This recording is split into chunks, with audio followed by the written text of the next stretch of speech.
Hello and welcome to the Daily Message. Today is December 6th, the day when we celebrate the feast of our parish's namesake, St. Nicholas. So I want to reflect on his life just for a minute today. Although there is no historical account of his life, it is believed that he was born during the 3rd century in Asia Minor. He had wealthy parents who raised him to be a devout Christian, but they died in an epidemic while Nicholas was still very young. And so Nicholas used his whole inheritance to assist the needy, the sick, and the suffering. And because of his dedication to the poor and to God, he was made the Bishop of Myra while he was still a young man. He became known throughout the land for his generosity to people in need, his love for children, and especially his concern for sailors and ships. Under the Roman Emperor Diocletian, who was a persecutor of Christians, Nicholas suffered for his faith. He was sent into exile and put into prison.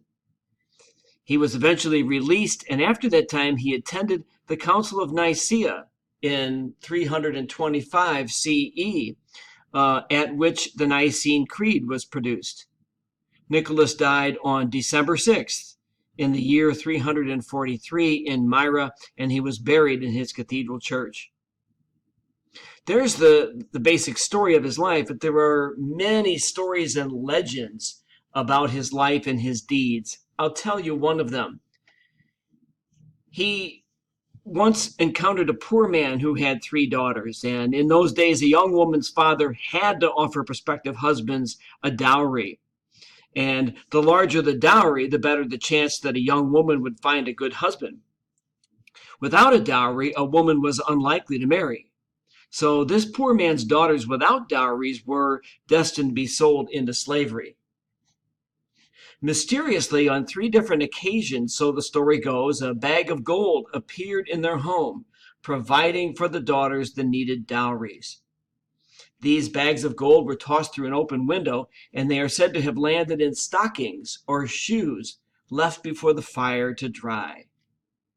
This story led to the custom of children hanging stockings or putting out shoes, eagerly awaiting gifts from St. Nicholas.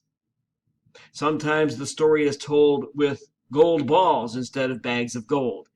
That is why 3 gold balls, sometimes represented as oranges, are one of the symbols for St. Nicholas. And so we know St. Nicholas to be a gift giver.